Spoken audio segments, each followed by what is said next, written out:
Got another deep state story for you here. This one about the CIA. This is actually, there's a lot to this story. Let's go ahead and throw this New York Times tear sheet up on the screen. So, ex-U.S. intelligence officers admit to hacking crimes in work for the Emiratis. The lead is 3 former American intelligence officers hired by the UAE to carry out sophisticated cyber operations admitted to hacking crimes and to violating U.S. export laws that restrict the transfer of military technology to foreign governments. That's according to court documents that were just made public. Those 3 men, Mark Baer, Ryan Adams, and Daniel Garicki, they admitted violating U.S. laws as part of a 3-year deferred prosecution agreement. If the men comply with that agreement, the Justice Department will drop the criminal prosecution. They will also pay hundreds of thousands of dollars in fines, and they will also never be able to receive a U.S. government security clearance again. So here's the backstory with all of this, and bear with me for a moment because I went deep on this story because there's a lot going on here.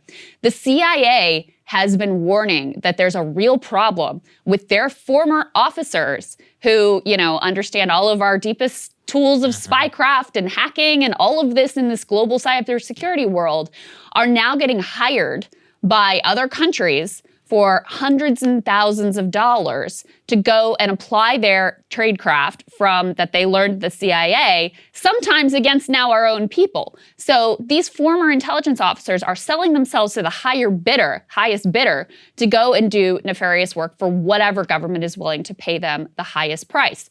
The way that this particular thing went down is initially these dudes, they were part of a company called Cyberpoint that was doing what it looks like to be at least legal, if not entirely legitimate work for the UAE. UAE kept pushing them to go further and engage in illegal hacking activities, including some allegedly targeting American citizens themselves. So since they were with Cyberpoint and Cyberpoint was like legitimate and registered with the US government, et cetera, they were unwilling to do everything the Emiratis wanted. So the Emiratis started this other company called Dark Matter, got a bunch of the employees from Cyberpoint to go over to Dark Matter, and Dark Matter starts doing all kinds of crazy stuff. So one of the things that they did, and I don't know if you guys remember this story, remember the story about how baby monitors could be turned into spying devices? This is a huge thing. Yeah. That was Dark Matter, okay? These guys were doing things like that to spy on perceived enemies and adversaries of the UAE.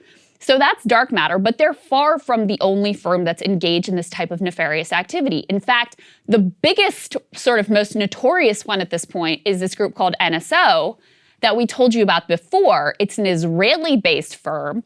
They're the ones that developed this Pegasus spyware that can literally take over your phone and without you even clicking on anything, so you don't even have to get like a phishing email or a weird text or whatever, they can just take over your phone and get access to everything that you have, everything you're doing there, including your encrypted apps. And they're selling it to the Mexican government, they're selling it to some of the Gulf states, all these actors that claim, oh, we're just gonna use it in legitimate ways to combat crime, et cetera, et cetera. In fact, they were using it to target journalists, to target activists, to track, in Saudi's instance, the people who were around surrounding Jamal Khashoggi. Thousands of people, heads of state, prime ministers, all of these people being tracked by this Pegasus app. And so all American, Israeli, and other top intelligence officers around the world being recruited into these incredibly nefarious and oftentimes illegal lines of work. So this is just a glimpse into one small instance of what was going on here. Yeah, and what did we just talk about with Larry Nassar? We have the FBI agent who wants a job for the U.S. Olympics Committee. Here's the thing, we have a huge problem with these guys. You know, when I lived in Qatar, I saw this stuff everywhere, even whenever I was a teenager, because it's like the Qatari royal family would hire all of these like ex-British SAS and Delta Force guys in order to protect them. Their pilots were all former like special forces US military pilots. That's just the protection side. And look, I have less of a problem with that, but then I would hear all these stories about guys out in the middle of I'm forgetting the geography for a second, but wherever the Somali pirates are, they would have these like floating mercenary ships, right? Where in the middle of the ocean, because that's where like, you know, certain laws don't apply and they can use whatever firepower they want. It was total craziness. And then more and more, The biggest, worst kept secret in Washington is how many of the richest people in this city are on the take. That's right. From the Qataris, That's right. from the UAE. There are these like restaurants which you can't even afford to walk into. And it's all fake. It's a fugazi because it's all these expense accounts being dropped by the Qatari, the Emiratis. They all pay these PR people. They have lawyers. They have these ex-CIA agents. And if you screw with them, I guarantee you we're both under surveillance. You know, I'm serious. Even covering this story, they will hack your phone, your emails. They do it to each other. That's the best part.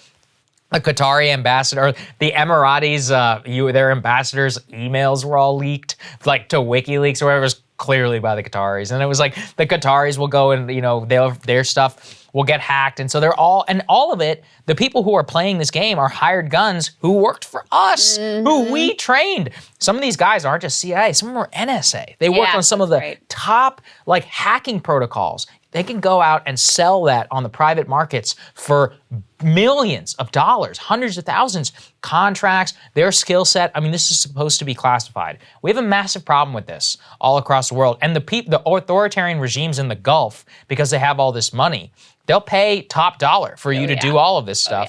And they don't care if it's against US citizens, nothing. Nope. I mean, to further their monarchy. Think about that. That's what this is all about. The lower your morals are in this town, the more money you will make so much money. I mean, it really is a direct correlation. The richer you are here, the worse shit you've been willing to do. I mean, that's what it is. I remember when we were covering the Haitian, by the way, there's all kinds of new developments about who killed the Haitian president. Really? Now the new prime minister ends up, it looks like he was involved, that had just been appointed. I don't know. I think it's all with regards to drug money. It's regards to money, for sure. All of these things are.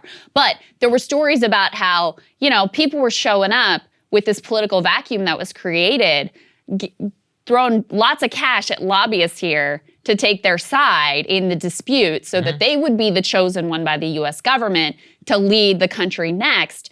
And so if you're, and what these lobbyists are like, some of them were willing to do it, some of them weren't willing to do it. You have no idea who might be implicated in this plot. Ultimately, like, is my client, were they involved in murder? Were they involved in a coup? I don't know. How much are you willing to pay me? That, you know, and that'll tell you whether I'm willing to forgive and forget or not. The more you're willing to abandon any sort of principle, moral, patriotism, any of that, loyalty, the more money that you're ultimately going to make. And so this is one little window into this. And this this hacking is incredibly troubling, not just for a, like, they betrayed the country thing, but we're talking about they can gain access to your most private anyone's stuff, phone. Apple just released a new update to try to combat against Pegasus. To try to fight back against Pegasus so that they can't just take over your phone whenever they want. All they need is your phone number in order to do that. There's zero doubt, though, that they'll figure out a way around this fix as well. They'll always be one step ahead of the, you know, Apple or whoever, or Samsung or whoever else coming up afterwards, trying to protect your security ultimately. I mean, I think Apple's the only one who really particularly cares about your security at all anyway, as imperfect as they are as well. But, you know, when you have a country that's based around money and where your whole message is like, if you're rich, then you're good, and that sort of money and wealth and profit is the end all be all, then people find it very easy to abandon any sort of morality or compass that they might have once had. So it's a pretty fascinating look at how these things actually operate and what the deep state goes on to do after they've quote unquote served our country. There you go. Hey guys, thanks so much for watching. That's right. Just as a reminder, you can become a premium subscriber today. Watch the full show completely uncut, our reactions to each other's monologues. You get to listen to it. You get to ask us questions, all that good stuff. Link is right there in the description or at breakingpoints.com. Best of all, great way to say screw you to the mainstream media.